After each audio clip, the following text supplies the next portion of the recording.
Thanks for popping on. Thanks for having me. And how do you look so I beautiful? Look at me. I look like I crawled out of a have gutter. my What the hell? pajamas on. Look. I should be. I'm wearing jeans right now, and I don't know why I'm doing that just sitting here. Welcome to Talk Like a Mother Parenting Autism Podcast. We are Jen, Kim, Rachel, and Jamie. Take a seat at our table as we share with hope, humor, and honesty.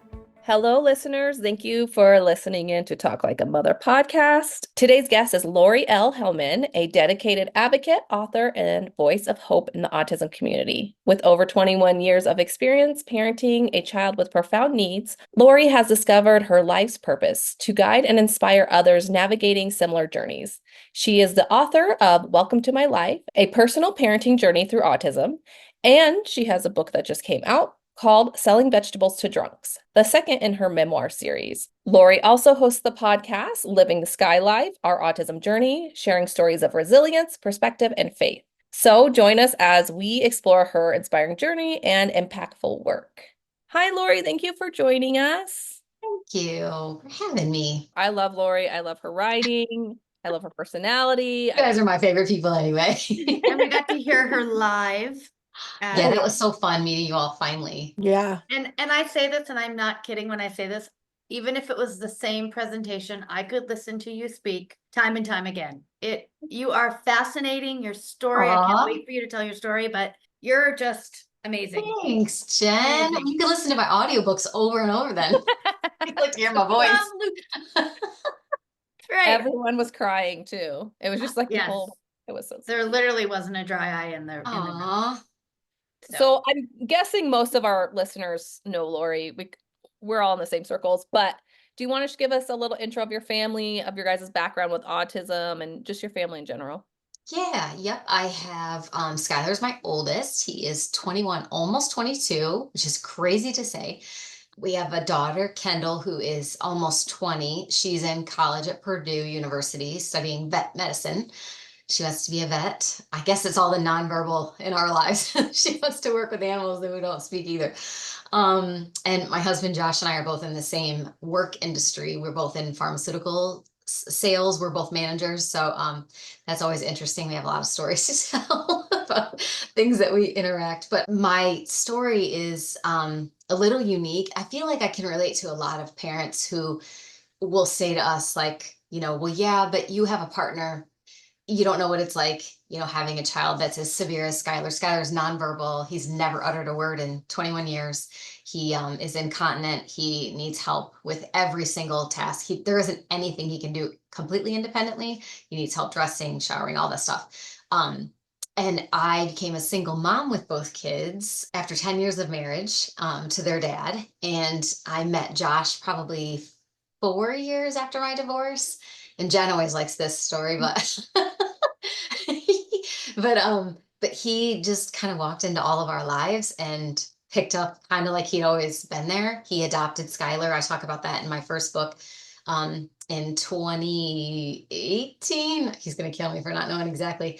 But he's incredible. He's such a great dad to both kids. And my ex-husband, their biological dad, isn't in either of my kids' lives. And I talk about my daughter's experience with him in the second book. So he's a peach, but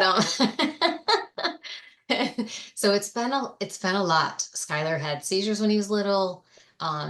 He's kind of gone through the gamut of health stuff. He became diagnosed with Crohn's when he was 16 after years of constipation, like chronic constipation, and no one taking us seriously. And he's been through it all, but through it all, he smiles a lot when he's not hitting us to get our attention because we're not doing something correctly. He just has the best personality. And Josh and I were just talking about this tonight and all the time. My favorite part of every single day is waking him up or like going into his room when he's clapping for us that he's awake, because he always has this huge smile on his face. Like he's so excited for the day, whatever it brings. So even if I go to bed frustrated with him or whatever, as soon as I see his smile in the morning, like I forget, that he hit me or whatever. So he's a good kid. So that's kind of our background. Yeah, and the health stuff is so tough when you have a kid that's nonverbal because Mhm. they really can't tell you. So it's like you just guessing this and guessing that, and Yeah. I And feel the like it's like, empathy well, part is so, don't you think, is so hard too, because we always kind of are identified, or at least it feels that way, like we're the crazy autism mom, or we're like, I'm going in there telling him like he needs this is what's wrong with him. And they're like, listen, lady, you don't know anything. And 99% of the time, I'm right, or Josh and I are right. Like we always know when something is off, and we can kind of process of elimination through the years. We figure out what it is. yeah. So it's just getting someone to like do the actual scan, or give him a colonoscopy like we begged for, and instead of giving us band-aid remedies. And it just, that irritates me more, because I'm Yep. trying to help him and people aren't helping me But help him. don't you So feel like almost like they're looking at you like you're a hypochondriac, or there's nothing wrong with your kid, or yep, it's like I you're don't just have constantly Munchausen's, banging your head people. against the wall, Yeah, right? Because he's he really can't sick. tell you. Yeah. Yeah. Well, and the thing that I deal with, like, luckily, Alyssa doesn't have a lot of like issues, like for the most part. But like, if you do have to do anything for her, like, you can't. She has to be sedated, and they're like, like, Hmm. no, we have ways, and I'm like, I'd like to see them. I really would like to see them. 'Cause Yeah. unless you have like 6 hours on hand, like, you probably could coax her, but it would literally take you 3 hours to get her to like cooperate, because it's like, you have to earn her trust. You have to get her comfortable. She has to feel like there's no threat. And then you have to go through the like, okay, I'll let you. Oh no, I won't. Okay, I'll let you. Oh no, I won't. Like, she can't do it. Like, They so probably lose it's their like, patience. well, yeah, I mean, nobody has 3 hours to like try to give her a shot. Like, I totally understand that. But that's like why I say, well, you have to sedate her. Like, Mhm. which they did when she was younger, but now that she's an adult, like, we haven't really run into it yet, but it's like don't know if they would do it now. Do you know what I mean? Like, Right. they did Yeah. it like when they had to get blood out of her and stuff, but like, how are you gonna get a needle into someone who won't keep their arm still? Yeah, I do Like, feel blessed in that way, because Skylar, I know we were talking earlier, he's always been able to swallow pills. We just drop him in his applesauce. I mean, the kid's on a pretty large gamut of medications twice a day. And so we kind of have pill bottles set aside for each dose, and we just dump them all on top of the applesauce. I mean, he sees them all. They're like sprinkles almost, and he eats them, and it's fine. And labs too. He just stares down the lab tech, and they find the vein, and he's just looking at him like, you got one shot at this. He doesn't move. He just sits there and just stares at him like, he yeah. doesn't cry, he doesn't flinch. And they usually get, we hydrate him, and we're old pros at this now, but yeah, he doesn't react at all to Well, Kaya too, pain. she likes it. She likes the medical stuff. She does. I always joke because she's really into Chicago Med and Chicago Fire. And you think you know what your kid's like, but then you're not, And Yeah. the very first time she had a seizure, she was taken by ambulance. When she came to in the ambulance the first time, she asked for Kelly Severide, which he's not swimming, but the attendant in the back, I mean, I thought she was gonna die laughing. And she like puts her arms out for blood work. So she goes to children Dang. often. And when they see her on the list coming in that day, they get so excited because she just Yeah. walks in, sits in the chair, pulls the thing down, puts her arm out and starts stimming. And she likes to watch the needle go in. Oh, And ugh. as they're doing it, she's playing a scene from Chicago Med. So I got lucky that she Yeah. pieces that together, It does make it easier, because the lab ladies, same thing. We always go to the same hospital lab, because they're great. They can get it on a first draw.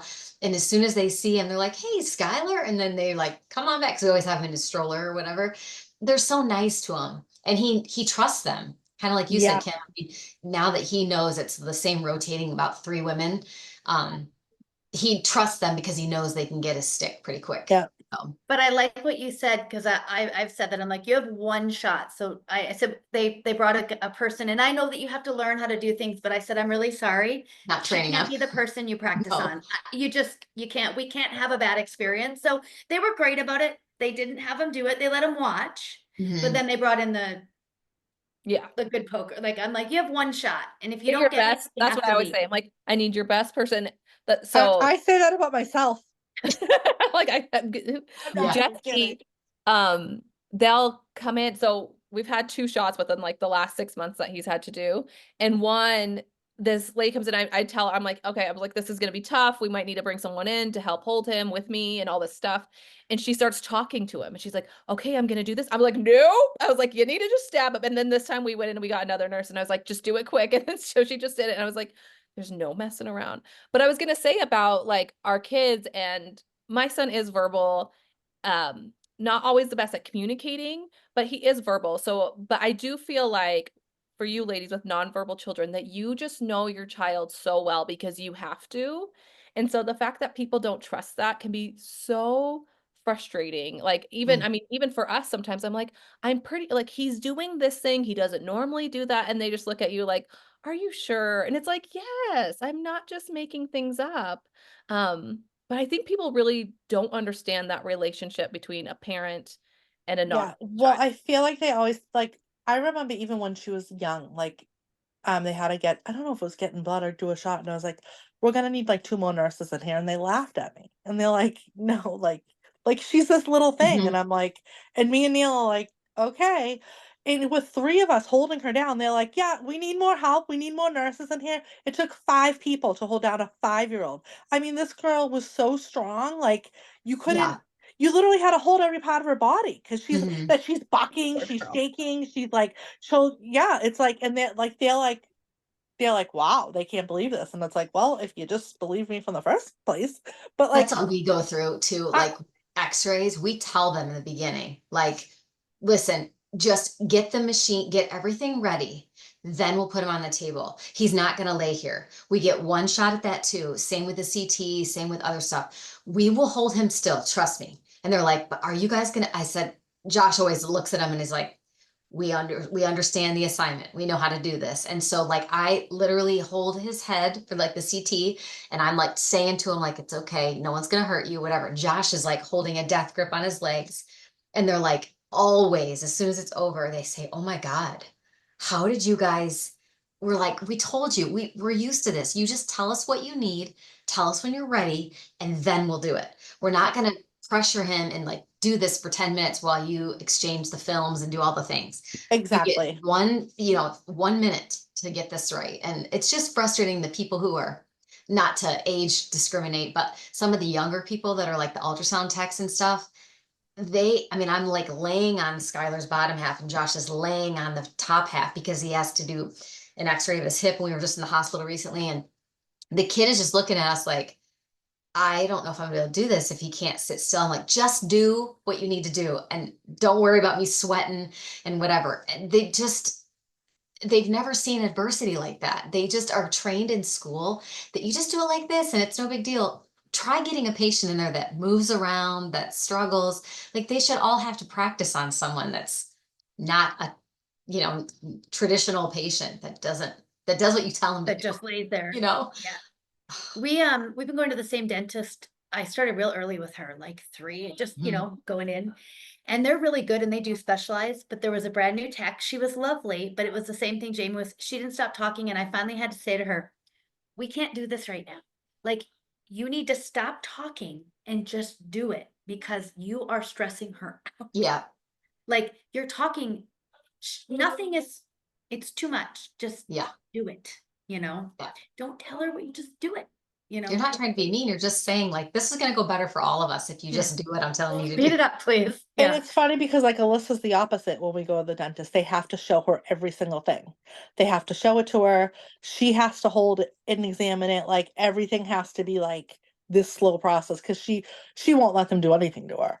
Right. We just had a thing where she had a really bad toothache and we didn't know if like she could have had an infection because she cried for like a whole day and night. And of course, there's like a 6-month wait. I'm like calling and saying all this stuff, and they got us in for like the next day at 9 in the morning. And of course, she didn't want to like get up and like go, and she didn't sleep, and it was I'm hurt that bad. oh, it was so stressful. So like we get her there, and she's like, it's the same. Every single thing they do, they have to show her the mirror. She has to hold the thing. She has to have gloves on. Like she has to like do it to herself before she lets them do it. It's like she did really good, but they couldn't do an X-ray. They were like this close to doing it. The second like she'd put it in her mouth, they'd go to get the thing, and she'd like let go. But like she also has this part of her brain that like she has to complete a task. So like she wants to do it at the same time that like her anxiety is not allowing her to do it. So then finally I'm like, you have to pretend to do it. Mm-hmm. You have to let her, like, she has to think it got done. And then they go, oops, we got it. And I'm like, oh no, she ain't that dumb, honey. Like, you gotta actually like get it, put the thing in her mouth, get the camera out, but just like, and then finally they're like, oh, we got the picture. And Alyssa was like, she was still a little skeptical. And then, of course, the little brat, the second everything was done, she's got the thing hanging in her mouth by her teeth. And I'm like, are you kidding me? No, But it's the thing, it's like if we had like another hour, they could have probably got her to do it. But it's like obviously they don't have that time. But it's the more of the talking to the parent is what I mean. It's like you're Yeah. chit-chatting with me and we Yes. can't sit No, here and and have like this I totally get conversation that. So, in some situations, like if it was an X-ray, like oh no, Yeah. anything like that, like you said, you get everything ready, and it's like you get 30 seconds. They No take chit-chat. forever. Yeah. So Yep. on that note, Laurie, so if you haven't read Welcome to My Life, you definitely read it. Like everything that they've gone through with Skylar, and but also like just the stuff she was talking about meeting her husband, which, it's an ongoing joke on this podcast that Jen's always looking for a husband. So she's hoping so. Listen, I was gonna tell you real quick, listeners, we are in the most somber. I mean, people, there was not a dry eye in the house when Laurie was speaking, and people are like, "Do you have a question?" I'm like, "Does he have a brother?" I mean, it just flew out of my mouth. I couldn't even stop myself. I didn't mean to make people cry. It was a happy story, but yeah. I mean, I think a lot of people feel that way. They feel like they're going to be single forever. And I said that. I'm like, I don't care. I'll raise these kids by myself. I don't need anyone, because you just assume everyone's going to be like, it's all talk at first, but then when they meet your child, especially if they're severe like Skylar, they're going to be like, whoa, I don't want any part of this. Like, you're great, but I can't take that on. And he didn't even flinch. So, well, yeah, it is. So if you've never been around it, it is a lot. Like it's a lot. Yeah. I've had like, the kids' friends sometimes, and they're very nice, but you can see by their face, they're like, what the hell's happening? This house is crazy. Like Lexi Yeah. had to like climb when her friend came over, and Alyssa didn't want a friend there, and she like freaked out, and then she ended up leaving, but like Alyssa doesn't want Lexi to leave. We had gone through this and had like glass broken and everything. So like Lexi had to climb out the window to drive her friend home. Aww. Like the stuff that we do sometimes is like people just, and it's like normal to us. So it's like we don't think that much of it. But like when you have like an outside person, like It's just their face is like in awe the they're whole like time. they're like, okay. That's why I would say you don't realize your life's like weird until someone comes in Yeah. someone else comes in your life and you're like, oh yeah, I guess Everything's fine. Everything is fine. This is normal. So do you want to give us a little update on where Skylar is right now? Like, I know there's been developments in communication and all that kind of stuff since the book. Yeah, the first book ended when he was about 17, I think it was. We had just gotten the Crohn's diagnosis and all of that. And it was at a book signing for that book that we had the first session with our spelling to communicate therapist. I got an endorser for the book who was a professional golfer that Josh knew or whatever. And he's the one who mentioned to us, like, hey, have you guys heard of spelling to communicate? And we're like, no. And his practitioner in Tennessee is who he introduced her to us. And I'm like, first of all, Skylar's only been in ABA since he was 7 because no public schools around here could manage his needs or whatever. So I was skeptical because I thought he doesn't know his alphabet. He doesn't know his numbers. Like he's never really been formally taught any education. So, but I try everything. As long as it doesn't harm him, I'm always willing to give something about a year of trial and error. So she came and she educated us on the program, and he spelled the very first session, and I was blown away. And so we've been doing it for about 4 years. He's getting much, much better because he has such global motor delay on top of everything else. It's a lot of energy he has to express to extend his finger, lift up his arm, point to the letters on the board, and do all the things. But he's really getting fast at it. And I'm always amazed. On my podcast, I've had people who are non-speakers who use their communication devices to answer my questions and to talk to me. And I asked Emily Grandin on, you guys, if you haven't talked to her or her mom, Valerie Gilpier, they wrote the book Buried Underneath, oh gosh, I'm gonna mess it up. Buried Underneath years or miles of dust or something like that. But Emily is in college and she writes poetry and she helped write the end of the book all through spelling. She doesn't speak. So I had her mom and her on my podcast and I asked Emily, why is it, I've always heard that it's really hard for a parent to be either a communication partner or even like do PT and OT and stuff with your kids throughout, even when they're young to when they're old. And I'll never forget, she said, the reason it's difficult for us to do anything with our parents therapy related, especially our moms, is because we want to be perfect for them. And if we mess up, we feel so bad that we let you down. So we would rather not have you as the person helping us because we don't want to disappoint you. And I'm like, oh my God. So I just feel so privileged that because our practitioner doesn't live here, we have to do Zoom with her every 2 weeks, that I spell with Skylar once a week and we sit down next to each other and I do the lessons with him and he lets me and he does that just with me. He doesn't do it with Josh and he looks forward to it. And it's not like I'm forcing him. He really wants to do it. So he's really coming a long way. I'm That's just so amazing. anxious for the day when I can ask him, just more questions about, just anything, like what's been happening to him at his school or just what he thinks about stuff. He did vote in this most recent election because he was of age and I got an absentee ballot and I talked to them about it and they said, yeah, it's totally fine. He spelled, I told him he knew who the presidential candidates were, but he didn't know some of the other like governor and stuff. So I read him who the candidates were and he spelled out who he wanted and I come hell or high water, whoever he voted for, which luckily it was who I wanted, but because I'm like, Josh goes, what are you gonna do if he See? picks who you It's an don't want? And important I'm like, stake, Skylar. shit. And they have to put in what he says, but he and I aligned on that. So I was really excited for him. And we did a whole lesson on elections and how often they are and just some of the stuff behind it before he picked. And I filled out his ballot and mailed it in.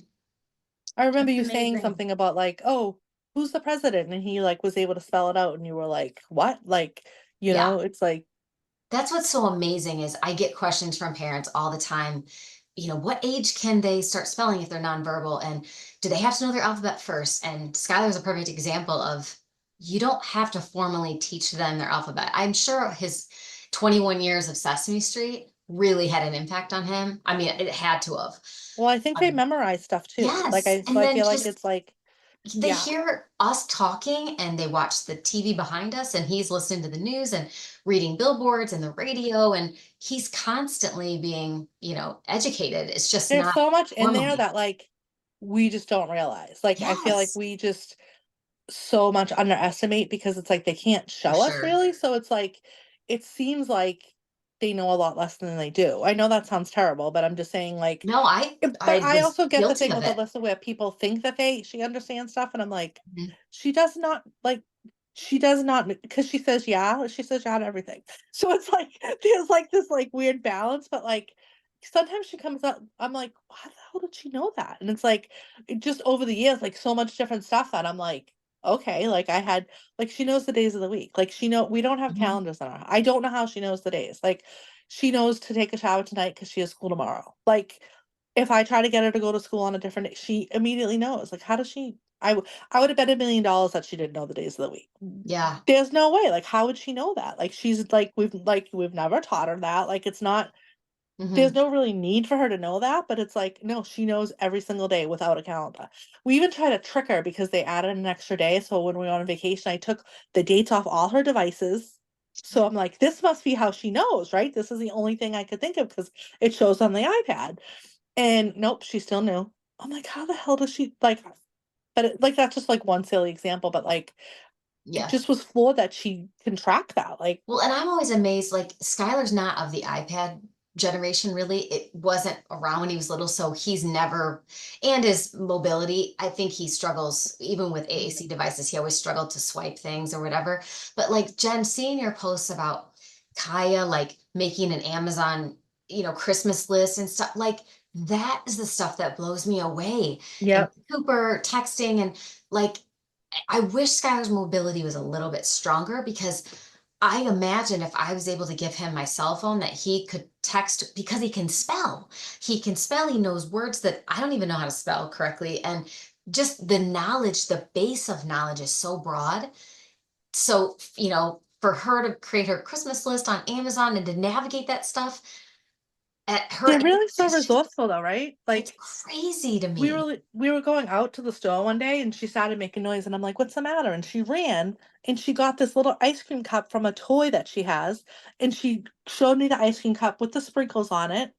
And I'm like, you want me to bring you back ice cream? And she's like, yeah. Like she like found a way to communicate that. Right. Even though like she can say ice cream, but it's like she sometimes doesn't have like the ability to like retrieve the right words like at that time. So it's like she ran and got this toy and handed it Yeah. to me. Like, yeah, I want ice cream. Like, oh, okay. We'll bring you back ice cream. And But the it's other just so thing, funny how they can like figure different ways, you know? Hmm. so I know Skylar's had a lot of medical, I guess, issue. I mean, he's Yeah. had some Yep. serious medical stuff. And I wonder how you think of this. People always say, oh, your kids with autism has such a high pain tolerance. And I don't Hmm. know if I think it's they can't communicate the pain tolerance. And that could, like, I know, and I can only relate to Kaya. She had to have some dental work done, and the dentist said that, and it was like the first time she'd ever had a cavity. And he said it was so deep. How is your girl walking around? And I was like, because she can't tell me my tooth hurts, but it comes out in behaviors, kicking the wall, Yes. screaming, those kind of things. So with Skylar, do you just have to, I mean, you're his mom, you know. Yeah. It's Just hard instinct. because it's funny. Josh and I were just talking about this tonight because I just finished, I'd read it before, but I guess I had forgotten. Have you guys read Out of My Mind by Sharon Draper? It's going to be on Disney unless it's already on Disney. It's I a haven't. movie. I've heard about it, but I have not read Oh it. my gosh. I listened to the Audible version, but it won't ruin the book for you. But one of the stories in there that I was telling Josh that just it upset me. Like it makes me so sad in the scenario like you're talking about, Jen, is that the girl in the book, Melody, she saw something on the news about a toy that was recalled because it had lead paint. And her parents, I don't think, saw it or whatever. She was with her mom at like a toy store, and she has cerebral palsy, so she's in a wheelchair.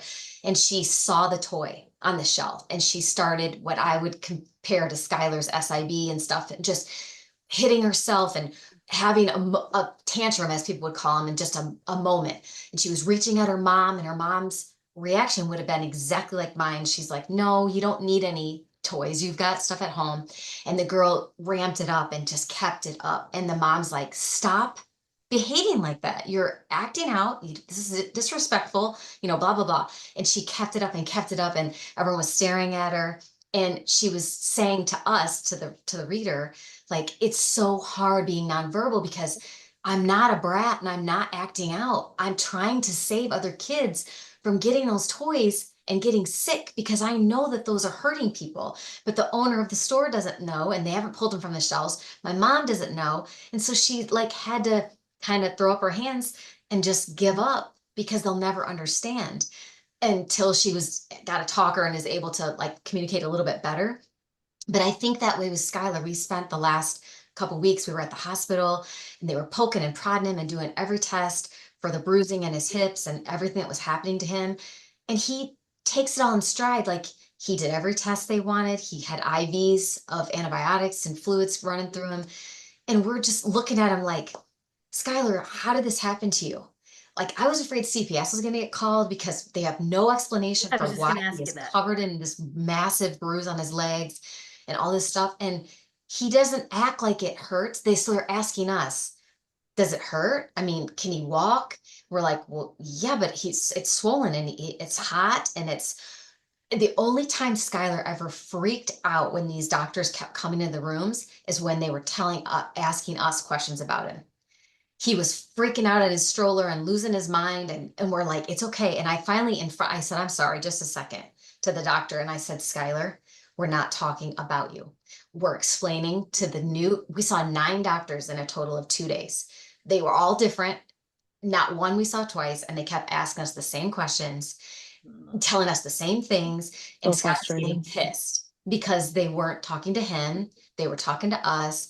And so I stopped them and explained to him, like, listen, because you can't verbally tell them, I'm just telling them, and Josh is telling them everything we've already been through with you. And whatever. And I said, they're going to try to help us. So just call. And then he would calm down. He just hates it. He's been doing it for 21 years and everyone ignores him. And I know they can ask him questions, but I almost wish they would. And then me say, well, Skylar, I think I'm right by saying, and then I speak for him, but I wish they would address him first. And maybe I should tell them that. Maybe that's on me to say, please ask him Well, first. And then, it's hard when you're in like a high stress situation like that too, because it's not like a regular appointment where you could like kind of like say to the nurse like, hey, can you tell the doctor this? It's like you're in a hospital and you're trying to figure yeah, out what's wrong with him, and it's like, we always and say then he understands. I mean, you yeah, don't have to dumb it down. He gets it. But yes, Jen, I think hopefully I answered your question, but it's his behaviors that trigger us to like look deeper at something because yeah. he acts out kind of like the girl in the book. And I'm like, why are you hitting me? Why are you doing that all of a sudden? You've never done But that. do you ever find like I always find that like sometimes when I take a step back like later, I'll be like, oh, it like comes to me and I'm Yeah, like, and then how I feel dumb am I? terrible Like because I've done everything but what it's like yeah. so clear afterwards, but like in Mhm. the moment sometimes it's like you're just like you can't figure it out. Like I always say that Alyssa thinks we're probably like the dumbest people that I like ever lived. Yeah. Well, I'm sure when Skylar's like fully verbal or like fully able to communicate through spelling, we both say he has got a lot to say. Like, listen, guys, You guys have this you all pissed Listen, wrong. me off lady, when I've you got said some things to this. tell you. Oh Yes. my So I'm gosh. prepared. That's fine. Did they have an explanation for the bruising? Nope, they still don't. We're going to see hematology in December, but they all disagree with each other and they just keep calling it a hematoma, which he wouldn't need IV antibiotics and he wouldn't be getting better if it was just a hematoma, if he ran into something. Maybe he bleeds easier or bruises easier than other people. Maybe he did run into something, but not in front of us. Like, I have no Yeah. idea. Alyssa gets a lot of unexplained bruises too. But I mean, this Like was an entire leg. And then the last time, 2 months or 3 months ago, it was both legs, both sides. They said it was a hematoma again. I'm like, so the hematoma jumps, yeah. like it mirrors itself on the other side when he didn't even injure the other Yeah, side. that doesn't It make doesn't make any sense. sense. I do feel like with our children, I do feel like, and just if there's anyone listening, to be clear, I'm not taking a shot at the medical community, but I feel like it's just always, well, let's just try this. And then it's just kind of, Kai's had this ongoing Yeah, the swelling and SSA on her face and ears. yeah. We're going into 2 years. And I'm like, you just keep giving her the same, it's not helping. And she's in agony and she spends 19 hours a day in bed. She's a shell of herself. She doesn't go to school. She doesn't do activities. She's so lethargic. Like there's something She going doesn't on. But it goes dance. back to that. People think it's just like I'm talking to the wall, Mhm. like banging my head against it. So anyway. Yeah. No, it's frustrating. And I feel bad that they're suffering, Yeah. Yeah, So and it's like you can't pinpoint, yeah, that's a hard one. The other thing, Jamie, real quick is, kind of, you asked where we are with him right now.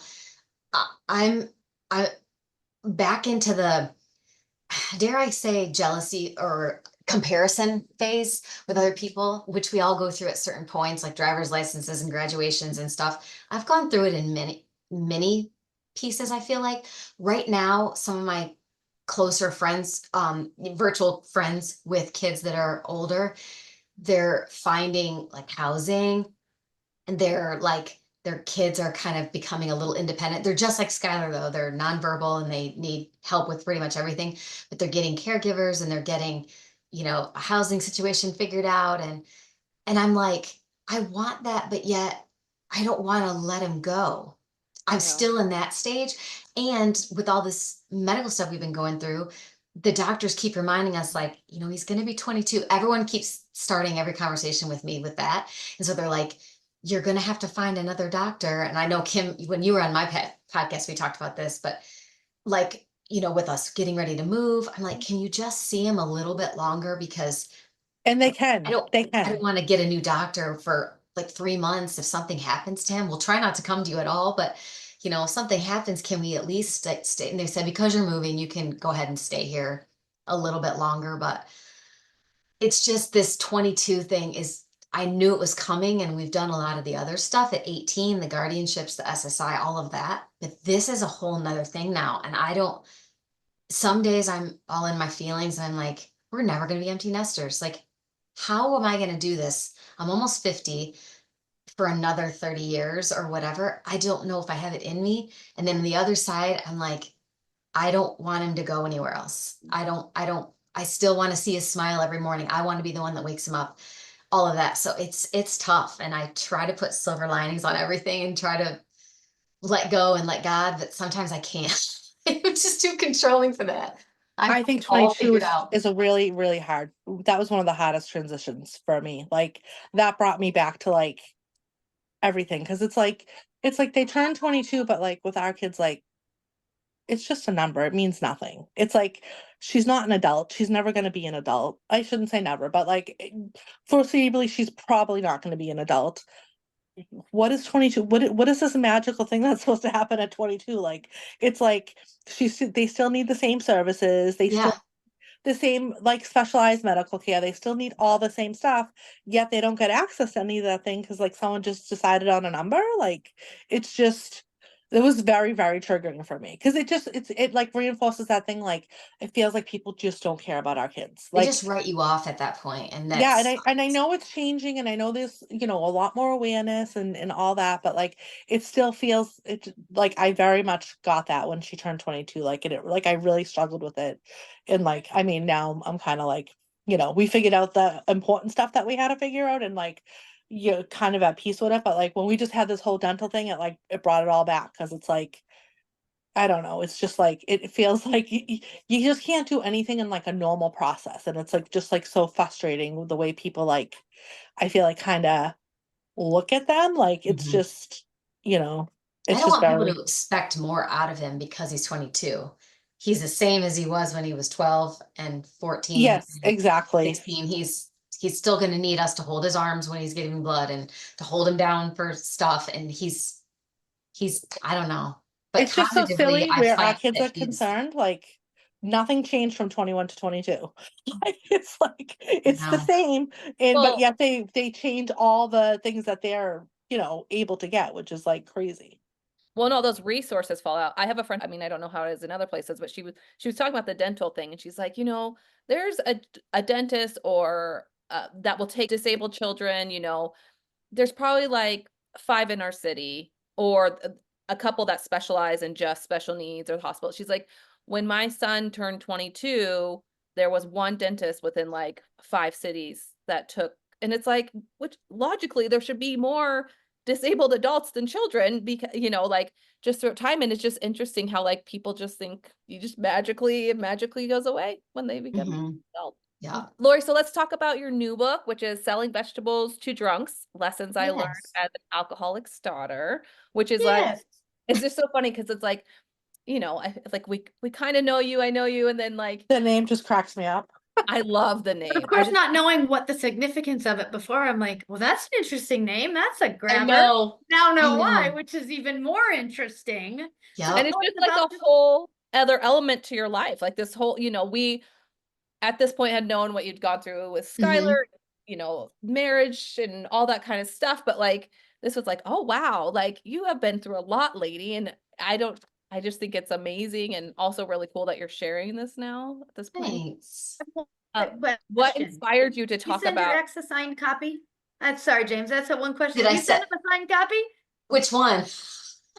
Both. You should send them I both as a know. Christmas. Here you go. You're No, I chapter did not. and 5. Has he read the book? Yes, I should both copies. Yeah. Sorry, Jamie, what did you ask me? Oh, just like, why did you decide to write this book now? And Yeah. has it helped you heal? What has it done for you? Yes, and it's kind of it's funny when I did Kate's most recent event at Moon Beach or whatever, and I had both books there. And of course, I get it. The whole autism community that has followed my page and all of that stuff is like, huh? This has no autism in the title. You're on the cover. It has nothing to do with Skylar, but it does. And since you guys have read it, you understand the tie is to me as a mom, how what I've overcome as a kid. It didn't dawn on me honestly until the last 10 years or so. And when my dad passed away in 2020, I've always been asked throughout all of Skylar's life by people who don't live this life predominantly, but like I don't know how, I'm sure you guys have heard this too. I don't know how you do this. I could never be that strong. I could never go through what you go through. And a lot of us in this community get so frustrated. I get people mean well by that, but you would do it. You would figure it out. I mean, it's your child you brought into this world. You love them. You do anything for them. Anybody, hopefully anybody would.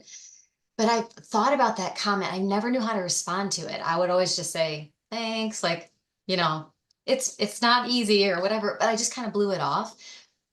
And then I got to thinking a lot about that topic and like, why, how do I handle this? I really don't feel like I do. I don't feel like I'm really good at this at all. But people keep telling me that I am. And I'm like, oh my God, I never even thought about it. But a childhood with an alcoholic parent, and I was essentially the caregiver for my mom because my dad was so cruel to all of us. And there's many memories as a 6-year-old or whatever when he threw like the garbage at her, and I'm down on the floor with her helping her pick up coffee grounds and stuff. And he's called her all kinds of names, and I'm telling her, you're not a dumbass, you're a great mom. And she's crying and I'm crying, but I'm at 6 years old, I'm building her up, and I've never left the caregiving phase of my life.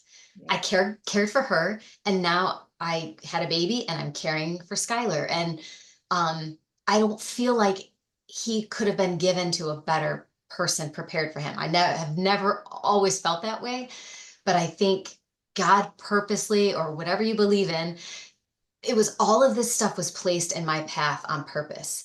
It was preparing me for this child that was going to be mine. Because if I had not been through so much need to build strength and resilience from the abuse from my dad, I don't know that I would be able to relate and understand Skylar's struggles.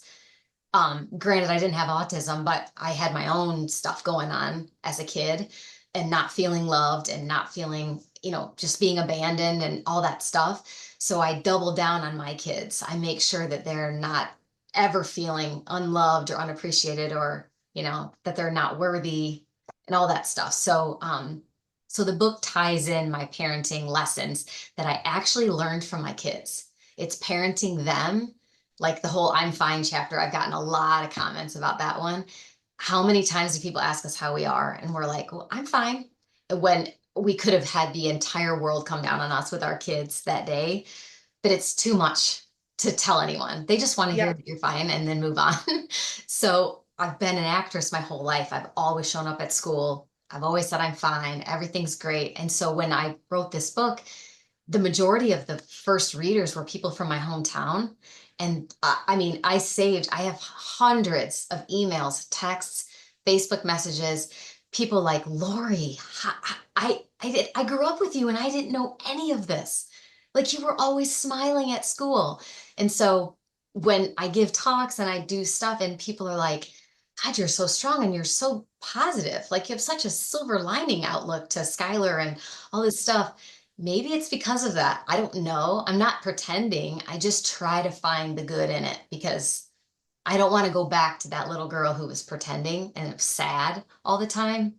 I really have hope for Skylar and our family and all of that stuff, and Kendall too.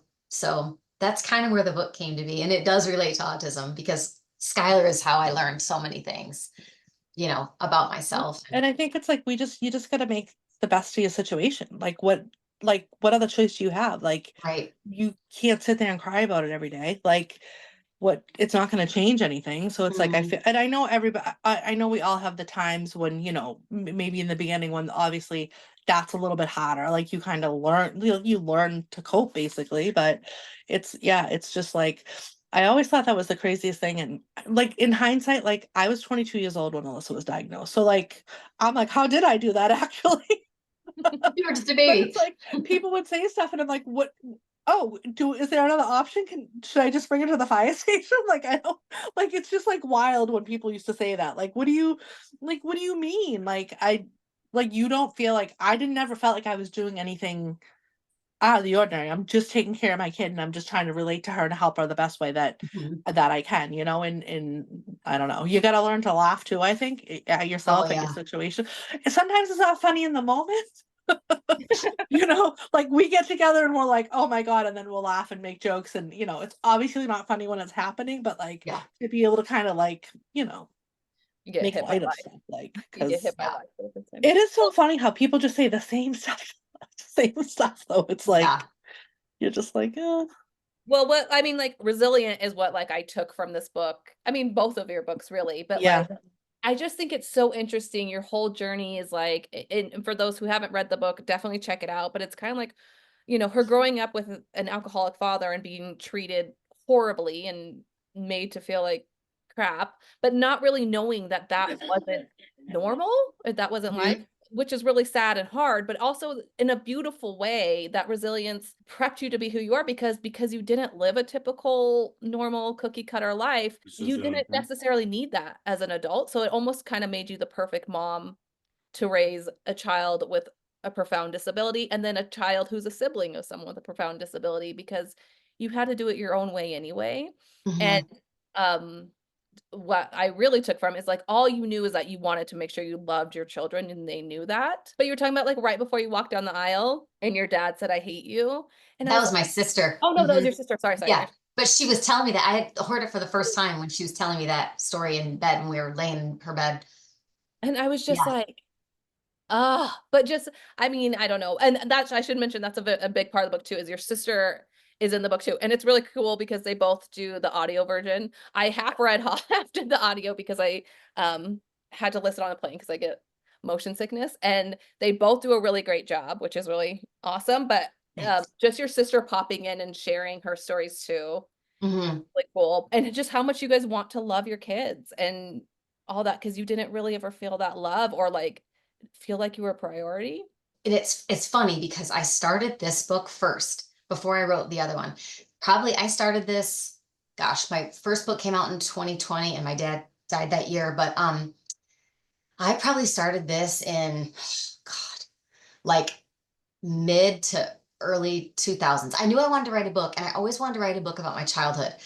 But every time I tried, it just was just kind of unloading.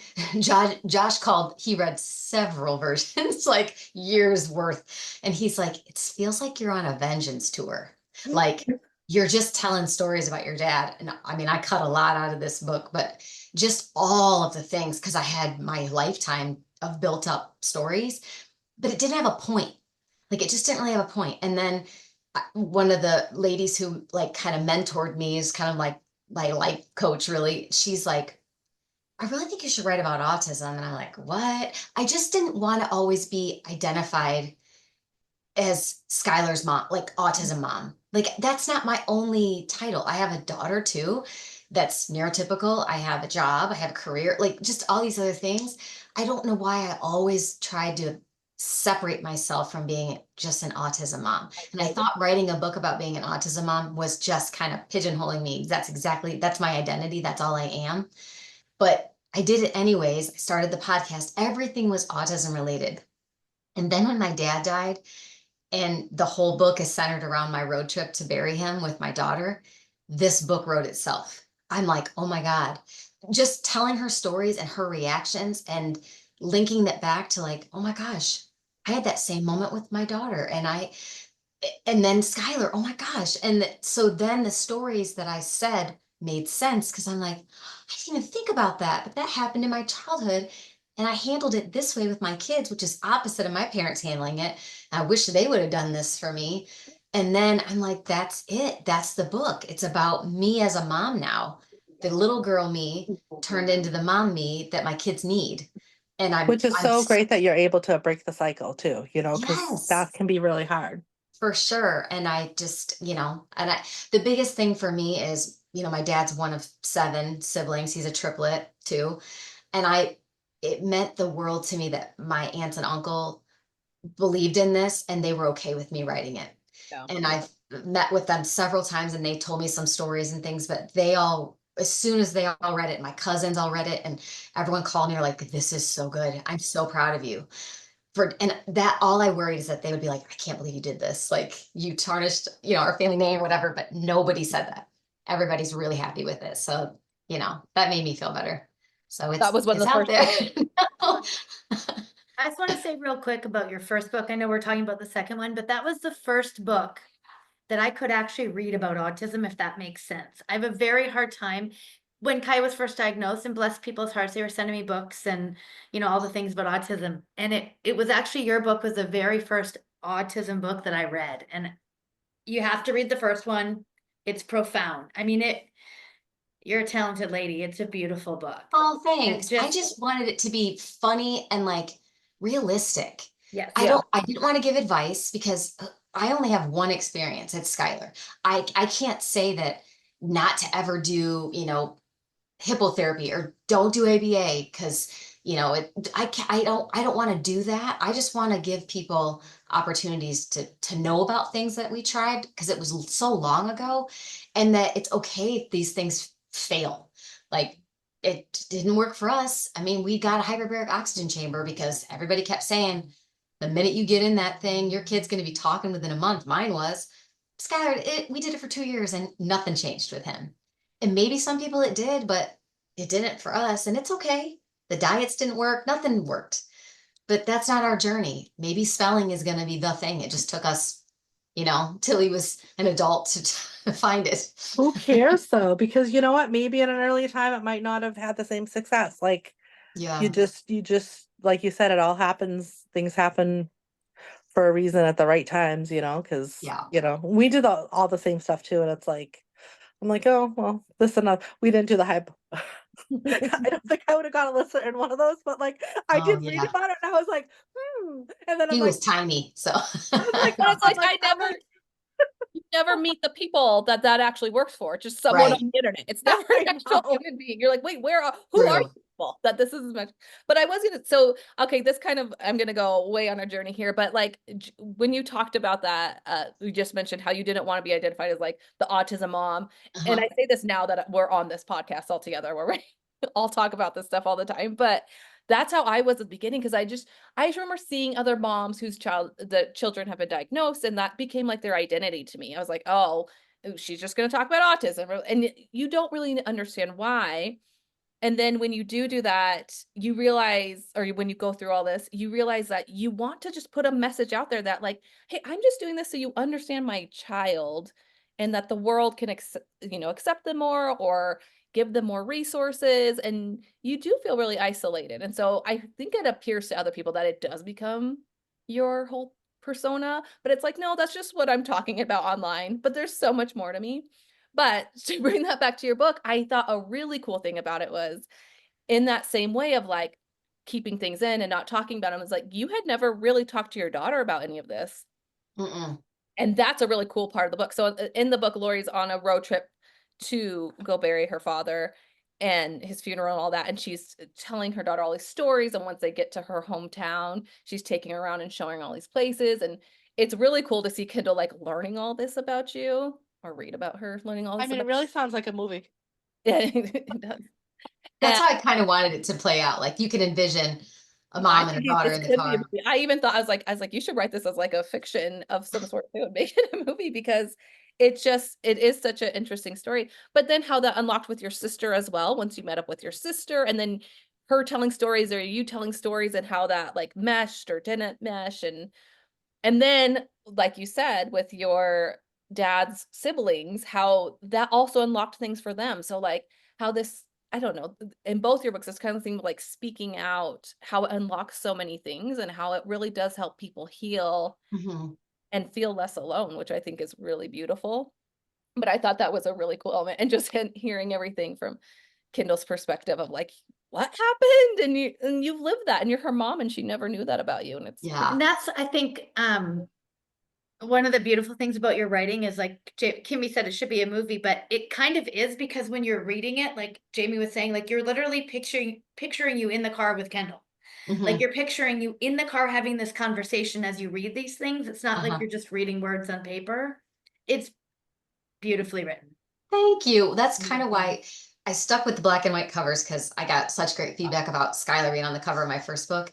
And I thought, what a better way. I knew I wanted to be on the cover of this one, but not me now, me as a 5-year-old, because when you're reading about those things my dad did or said, and you look at you keep flipping back to the cover and you're like, this little girl, like I wanted you guys to see me then, and now you know me now. So just to picture that. And people ask me like, well, should I read this book before I read your first book?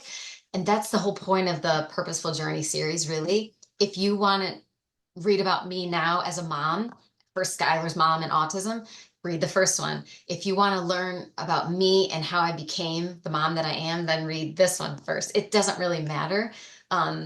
Personally, I think Welcome to My Life is a good one to read first, because then you're like, dang, how does she, laugh about BMs and tracking poop and like all the stuff that she goes through with Crohn's. And then you read this and you're like, oh, well, that makes sense. Every time I see the cover, it just looks like Kendall to me, because you've shared everyone pictures says, of the kids through the years, and I just see her because yeah, I know you now. And so when I see that, yeah, she looks like you though. yeah, she's sarcastic like me too. So everything I said in the, I wish she would have done some of the audio, because when she's like, Mom, like it's really her. Like I just couldn't emphasize it in writing. But she's special, that one. Well, thank you so much for coming on, Laurie. I know it's Thanks, guys. Yeah, it's great to catch up. We love you. We love your books. Amazing. Thank you so much for the support all the years, and friendship and camaraderie. So exciting. So happy for you. Congratulations. Thank you. Yeah. Yes. Make sure you check out her books. You can find them on Amazon, and then check out her podcast, Living My Sky Life. Living the Skylife. Yep. The Sky Life. Yeah. And she has a Facebook page. Yep. It's I tried to brand everything, but it was all taken. So Welcome to My Life, Skylar's World is my autism page that I talk about him and autism stuff and some funny memes. All right. Thank you, everyone. Thank Have you. a great day. Thank you. Thank you for joining us for this episode of the Talk Like a Mother Parenting Autism podcast. If you are enjoying our podcast, make sure to rate and review us wherever you listen. And if you'd like to support us, you can become a subscriber. Just check out the description of this episode. Give us a follow on Facebook and Instagram for more content, and we'll see you next time.